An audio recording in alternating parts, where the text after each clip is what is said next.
যেদিন মোতালেব তার বৃদ্ধ মাকে ঘর থেকে বের করে দিয়েছিল, সেদিন রাতেই গ্রামের সবচেয়ে ধনী মানুষটার উটের পাল হঠাৎ মারা যেতে শুরু করেছিল।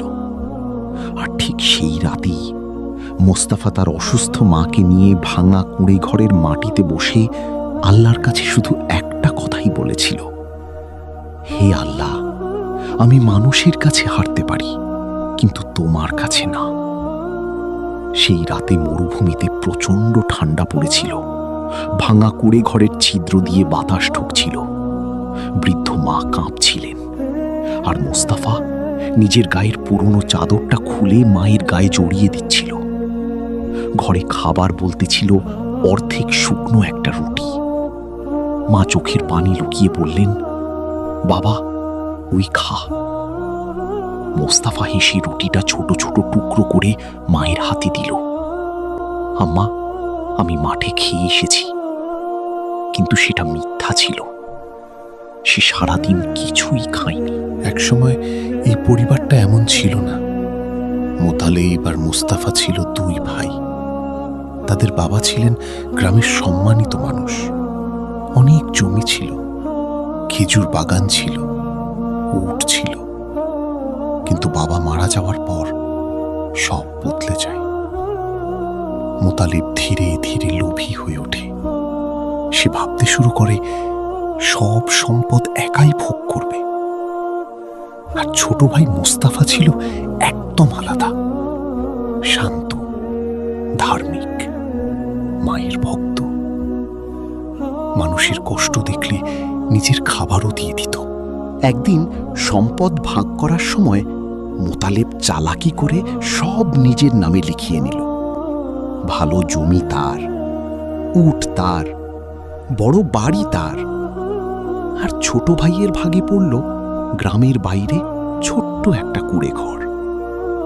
বৃদ্ধ মা কাঁদতে কাঁদতে বলেছিলেন, বাবা, অন্যায় করিস না। কিন্তু মোতালেব তখন অহংকারে অন্ধ। সে বলেছিল, দুনিয়ায় চালাক মানুষই টিকে থাকে। তারপর একদিন সে নিজের মাকেও ছোট ভাইয়ের ঘরে পাঠিয়ে দিল। এরপর শুরু হলো মোস্তাফার কষ্টের জীবন। সে মানুষের উট চড়াতো, খেজুর বাগানে কাজ করত। সারা দিন রোদের মধ্যে কাজ করার পর কেউ তাকে কয়েকটা খেজুর দিত, কেউ শুকনো রুটি। সেই খাবার নিয়েই সে মায়ের কাছে ফিরত। কিন্তু আশ্চর্যের বিষয়, এত কষ্টের পরও তার মুখে অভিযোগ ছিল না।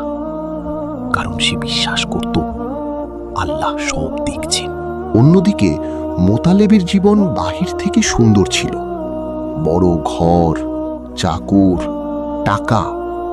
কিন্তু তার ভিতরটা ধীরে ধীরে অন্ধকার হয়ে যাচ্ছিল। সে নামাজ ছেড়ে দিল, গরিব মানুষদের অপমান করত। একদিন বাজারে দাঁড়িয়ে সে ছোট ভাইকে দেখে হাসতে হাসতে বলল, কি পেলি এত ভালো হই?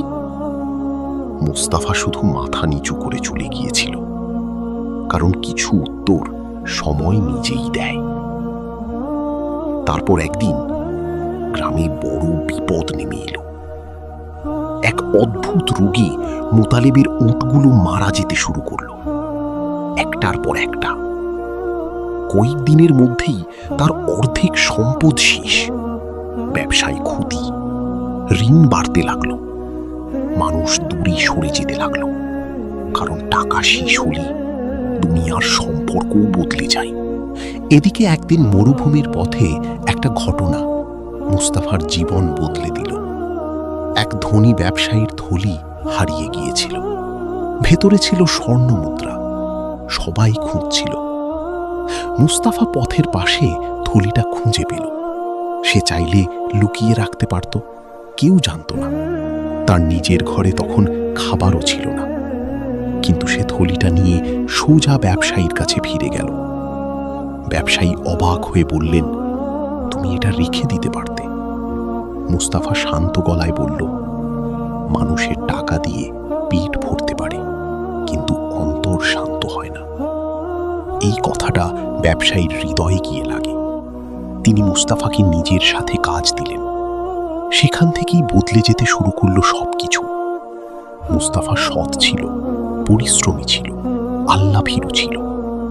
কয়েক বছরের মধ্যে সে বড় ব্যবসায়ী হয়ে গেল। তার ঘরে সচ্ছলতা এলো, মায়ের চিকিৎসা হলো। কিন্তু সে আগের মতোই বিনয়ী রইল, কারণ কষ্ট তাকে অহংকারী না, মানুষ বানিয়েছিল। আর মোতালেব, সে তখন একেবারে নিঃস্ব। একদিন এমন হলো, তার নিজের ঘরেও খাবার থাকলো না। সেই রাতে সে একা বসেছিল, চারপাশ অন্ধকার। হঠাৎ তার মনে পড়ল, সেদিন তার মা দরজার বাইরে দাঁড়িয়ে কাঁদছিলেন, আর সে দরজা বন্ধ করে দিয়েছিল। মোতালেবের বুক কেঁপে উঠল।